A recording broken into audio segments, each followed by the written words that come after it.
Dan biasanya memang yang melontarkan isu kecurangan itu adalah pihak yang tidak punya akses.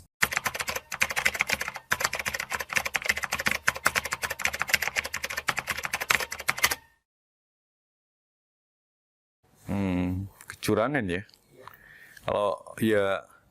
Kalau bicara kecurangan itu kan pastinya harus ada pembuktian.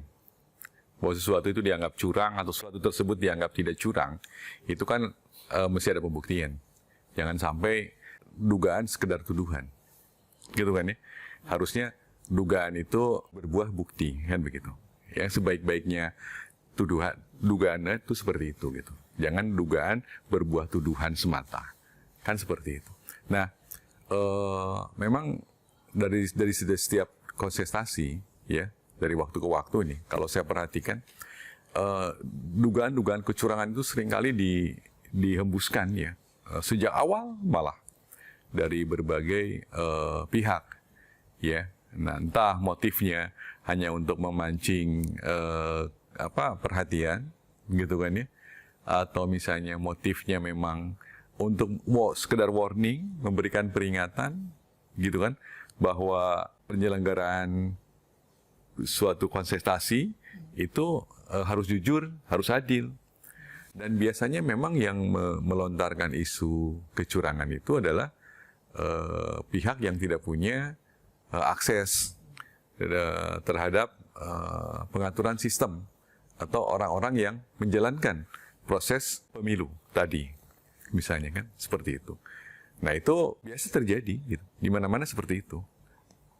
Mungkin tidak hanya di Indonesia ya, di beberapa negara lain juga seperti itulah.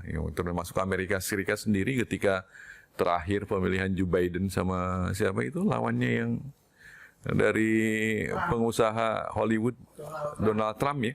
Nah, itu kan juga sejak awal dihembuskan isu-isu kecurangan bahwa Trump itu begini dengan uangnya begitu dan seterusnya dan seterusnya. Ya di kita juga sama gitu kan. Di pemilu 2019 lalu ketika Pak Prabowo sama Pak Jokowi saling berhadapan, lontaran isu-isu kecurangan itu dimunculkan. Terutama saat itu dimunculkan memang oleh pihak para pendukung Pak Prabowo gitu kan ya, yang memberi warning supaya Pak Jokowi selaku pemegang kekuasaan dan juga selaku kontestan, salah satu kontestan saat itu tidak berbuat curang. Nah, sekarang juga terus berlanjut gitu loh. Hal-hal seperti itu muncul gitu kan. Nah, di bagian mana ya, di setiap bagian isu selalu akan dilontarkan, mulai dari penjagalan misalnya kan, salah satu kontestan, tapi akhirnya ternyata kemudian lolos, tidak dijegal. Dulu, gitu kan ya, dilontarkanlah dugaan-dugaan kecurangan untuk menjegal salah seorang, tetapi kan tidak juga, gitu kan ya.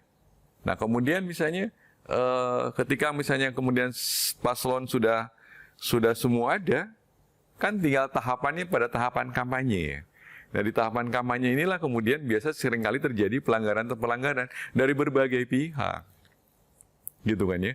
Dan biasanya memang yang pelanggaran itu terjadi ya di level relawan, tim ses dan para pendukung di level grassroots gitu kan ya. Kalau para konsesannya sendiri ya sikit-sikit paling juga cuma ngomporin gitu kan, seperti itu, jangan curang dan lain sebagainya. Tapi nada-nada tajamnya itu kan di level grassroots untuk isu-isu kecurangan tadi.